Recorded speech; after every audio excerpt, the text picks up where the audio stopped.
Module 48 is Infancy and Childhood, their social development. We're going to look at attachment bonds, attachment differences, temperament and parenting techniques, how childhood neglect, abuse, or family disruptions can affect children's attachments, and some other things. Away we go. So first of all, from birth, babies in all cultures are social creatures, developing really intense bonds with their caregivers. Infants come to prefer familiar faces and voices, like we talked about in the last unit, than to coo and gurgle when given a parent's attention.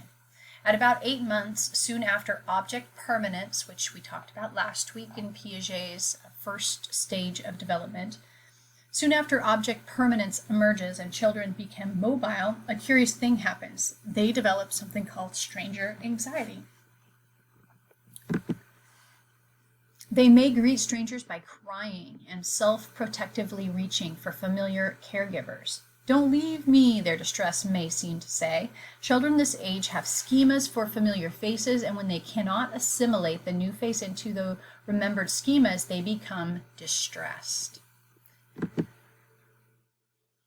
Once again, we see an important principle. The brain, mind, and social emotional behavior are all developing together.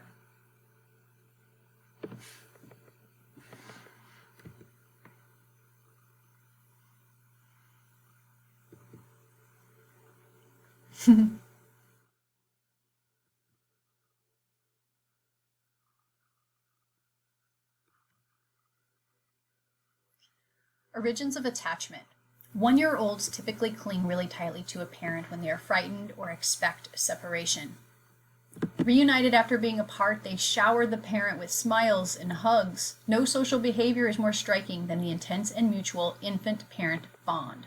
This attachment bond is a powerful survival impulse that keeps infants close to their caregivers.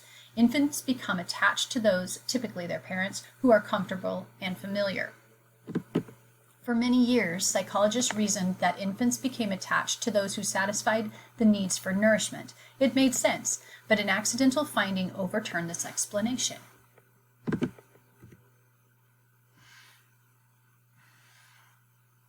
During the 1950s, University of Wisconsin psychologists Harry Harlow and Margaret Harlow bred monkeys for their learning studies. To equalize experiences and to isolate any disease, they separated the infant monkeys from their mothers shortly after birth and raised them in sanitary individual cages, which included a cheesecloth baby blanket.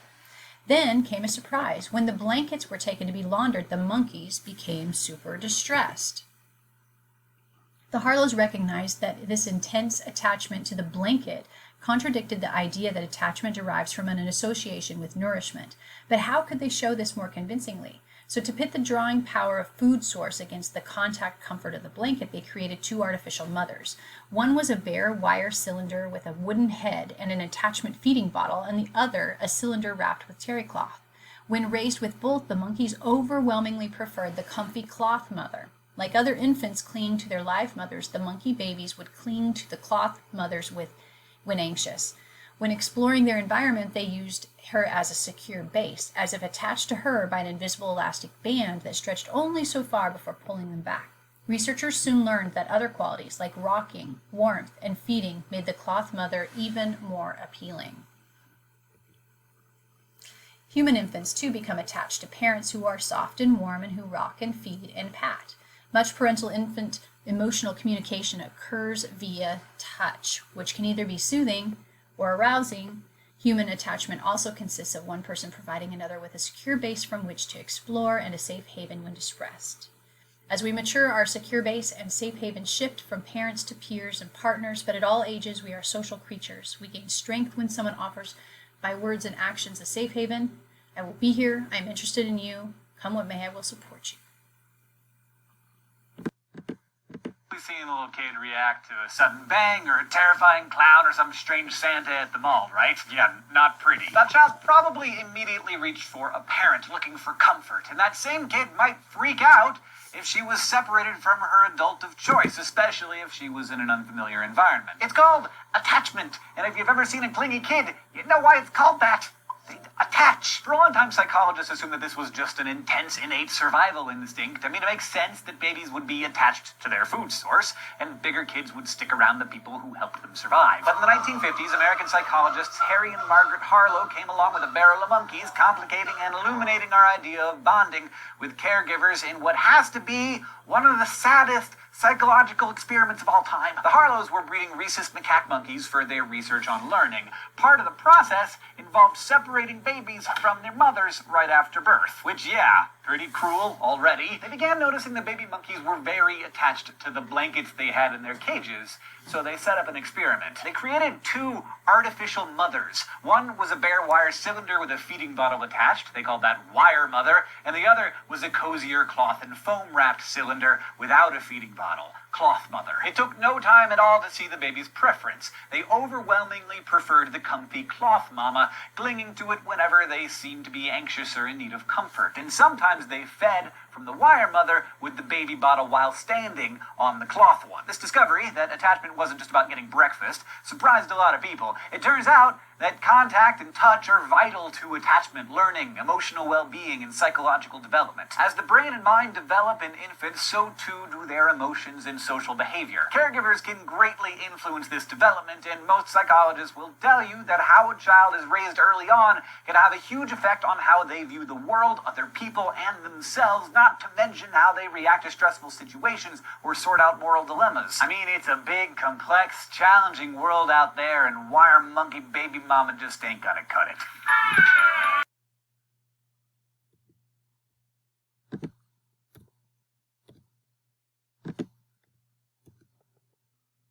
Origins of attachment. So contact is one key to attachment, but another is familiarity.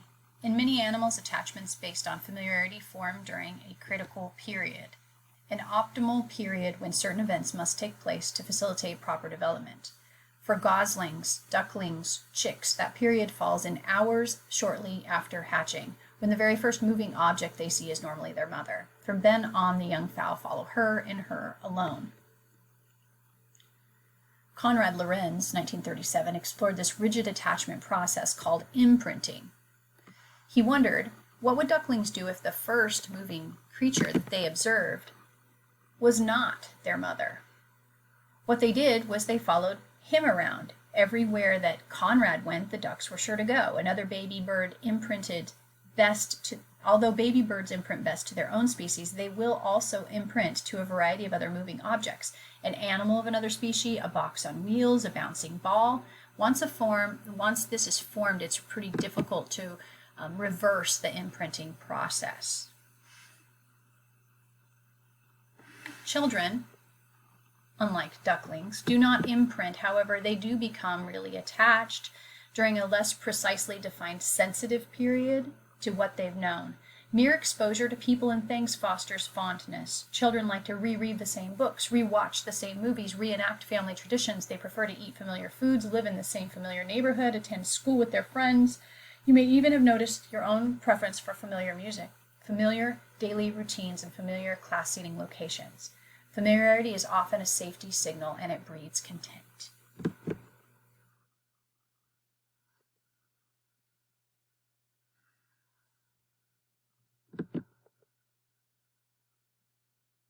Attachment differences and temperament and parenting.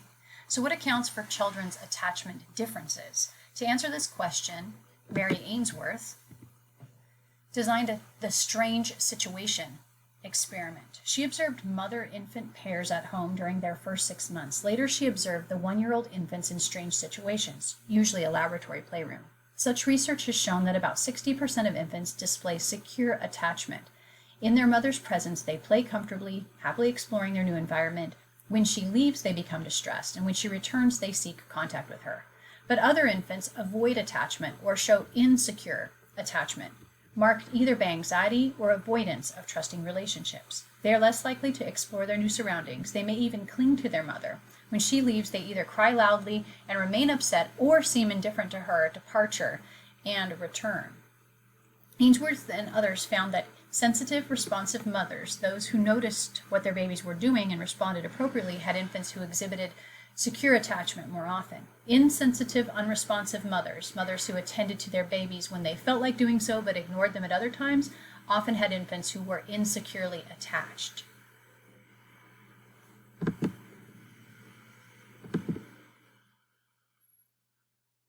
But is attachment style the result of parenting, or is attachment style the result of genetically influenced temperament, a person's characteristics, emotional reactivity, and intensity? Children's anxiety over separation from parents peaks at around 13 months, then gradually declines from there. And this happens whether they live with one parent or two, are cared for at home or in a daycare center, live in North America, Guatemala, or a desert somewhere. So, our capacity for love grows, and our pleasure in touching and holding those we love never cease. The power of early attachment does nonetheless gradually relax. Developmental theorist Erik Erikson, working with his wife Joan Erikson, believed that securely attached children approach life with a sense of basic trust, a sense that the world is predictable and reliable. He attributed basic trust not to environment or inborn temperament, but to early parenting. He theorized that infants blessed with sensitive, loving caregivers form a lifelong attitude of trust rather than fear. There's a lot of debate, and many researchers are doing research around attachments and how they form foundations of our adult relationships and our comfort with affection and intimacy. Those studies continue. So if secure attachment nurtures social trust, what happens if circumstances prevent a child from forming attachments?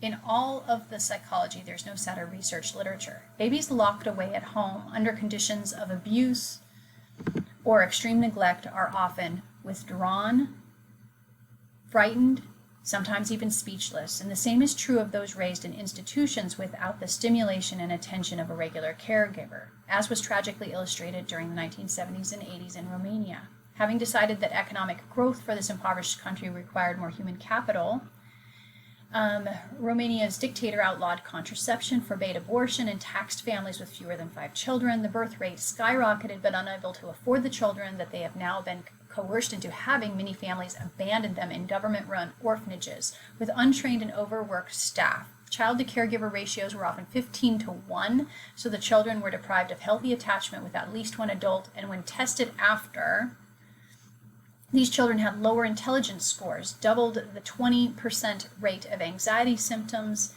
and dozens of other studies support this sort of confirmation that it's dangerous to not have attachment.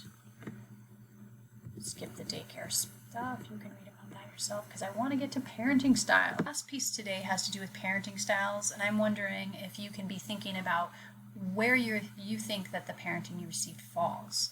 So some parents spank, some reason, some are strict, some are lax, some show little affection, some hug and kiss a lot, but do such differences in parenting styles affect kids?